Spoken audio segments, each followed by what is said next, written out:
Okay, students, so we are going to start now the new chapter, that is birds. So what you will learn in this chapter, that the class of birds, beaks and nest of birds. Okay, so do you remember which of the following are the body parts of the bird? Put right under them. Okay, is this a body part of the bird? Yes. Is this a body part of the bird? Yes. Is this a body part of the bird? No. And is this a body part of the bird? No. So here we have only two body part of the birds. Other two are not. So read with me. Beak, claws, and feathers are few characteristics of the birds. Birds have different beaks and claws which help them in various ways. Different birds build different types of nest. So birds, claws and feathers are few characteristics. ये कुछ characteristics होते हैं birds के. Okay, we have different birds. So different birds के different beaks होते हैं. Beaks मतलब जो चोंच होती है वो, और claws मतलब जो उनके पंजे होते हैं वो, जिनको और वो बीक और क्लॉज उनको हेल्प करते हैं वेरियस वे में. ठीक है. और डिफरेंट बर्ड्स होती हैं, they build different types of nest for themselves. Nest मतलब घोंसला. Here in do you know the claws of animals such as tortoise and squirrel are used to dig the soil to search for the food, etc. Okay, now come to the claws of birds. The claws of birds differ according to their habitats, food habits and function. They help birds to hold branches, their prey to swim. They also protect the birds from enemies. The classification of birds on the basis of their claws is as follows. ठीक है. तो clause किस चीज़ में help आते हैं? First, हर habitats वो जिस जगह पे पैदा होते हैं उस हैबिटेट के अकॉर्डिंग उनके क्लॉज होते हैं. और उनकी जैसे फूड हैबिट्स होती हैं, अगर वो नॉनवेज फूड खाते हैं तो वो उनके डिफरेंट क्लॉज रहते हैं. और कैसे वो फंक्शन करती है, हर क्लॉज डिफरेंट फंक्शन करती है, तो उसके अकॉर्डिंग भी होता है.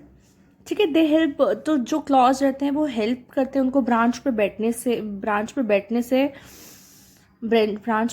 से एंड देयर प्रे. और वो उन्हीं क्लॉज से क्या करते हैं, प्रे करते हैं, मतलब शिकार पकड़ते हैं. एंड टू स्विम करते हैं. ठीक है. दे ऑल्सो, और जो क्लॉज होते हैं उनको प्रोटेक्ट भी करते हैं एनिमीज से. तो अब हम डिफरेंट क्लासिफिकेशन देखेंगे बर्ड्स का. सो पेज नंबर 84 पे हैं, तो आप come to the page number 24. So perching birds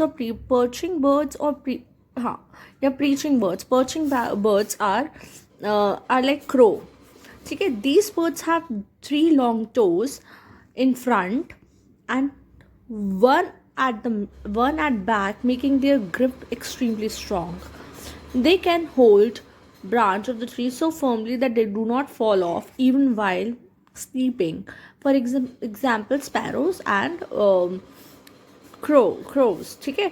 सो ये ऐसे जो पर्चिंग बर्ड्स रहती हैं वो ऐसे रहती हैं कि इनके जो क्लोज रहते हैं वो ऐसे रहते हैं कि उनके जो 3 long toes रहते हैं, उनके जो 3 जो टोज रहते हैं वो आगे रहते हैं इन फ्रंट में, और एक पीछे रहता है. ठीक है. ताकि उनकी जो ग्रिप है वो बहुत स्ट्रॉन्ग बनी रहे.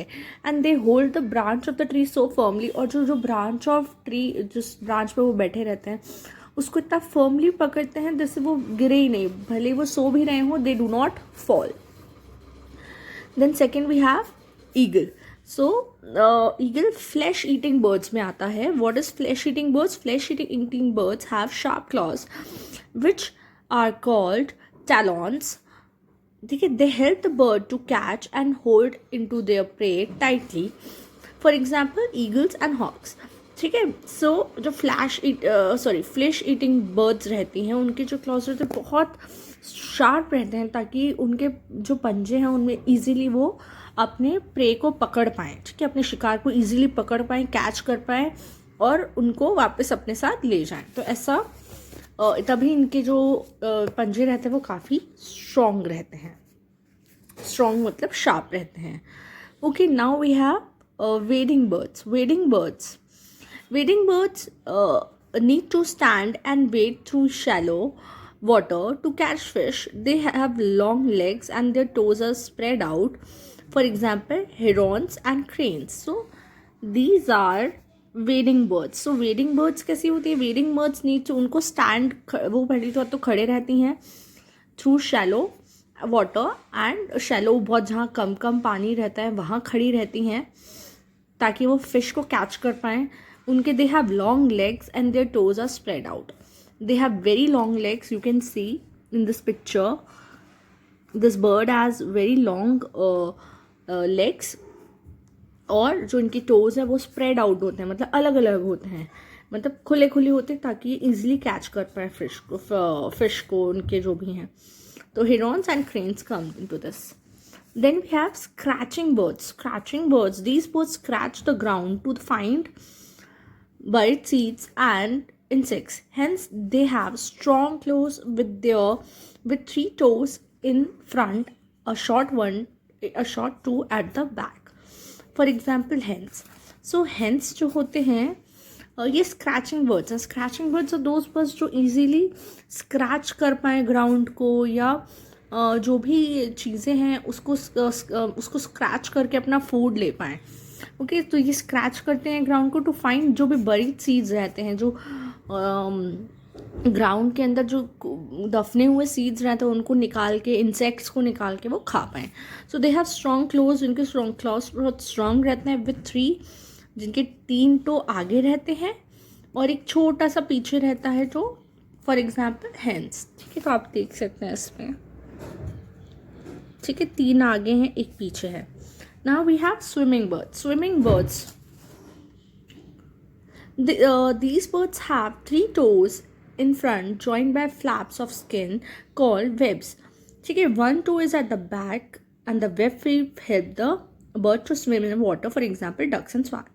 ठीक है, तो जो स्विमिंग बर्ड्स होती हैं वो कैसी रहती है? 3 टोज रहते हैं इनके इन फ्रंट. ठीक है, जॉइंड बाय फ्लैप्स. ये जो है ना, ये इनको फ्लैप्स बोलते हैं. ठीक है, ये वाटर में रहती हैं. 1 टो इनका पीछे रहता है. द वेब फीट, और इनके जो फीट होते हैं ना, एक वेब की तरह होते हैं. आपने जाला देखा होगा, वैसे होते हैं. ठीक है, हेल्प द बर्ड. तो वो जो वेब फीट रहते हैं उनको हेल्प करते हैं स्विम करने में. फॉर एग्जाम्पल्स, कौन से बर्ड्स हैं ये? डक्स एंड स्वान्स जो है ना, स्विमिंग बर्ड्स में आते हैं. So give an example of wading birds, scratching birds, perching birds, flesh eating birds. तो wading बर्ड्स में हम क्या लिख सकते हैं? वी कैन राइट, ठीक है, वी कैन राइट herons. ठीक है, देन स्क्रैचिंग बर्ड्स में we can write chicks and hens, right. और चिक, हैन एंड कॉक भी लिख सकते हैं. And then perching bird. Perching birds में स्पैरो लिख दो. And then flesh eating birds are eagle and hawks. ठीक है, सो this is the first part of the chapter, and then second part we will do tomorrow. So do you know, may read, do other animals such as lion and tigers also have sharp claws? Their claws are used to hunt and hold into their prey. Wade का मतलब होता है walk through water. So wade means that water में रहना या water के through जाना. ठीक है, so I hope you understand this. Now we will continue tomorrow. Have a nice day.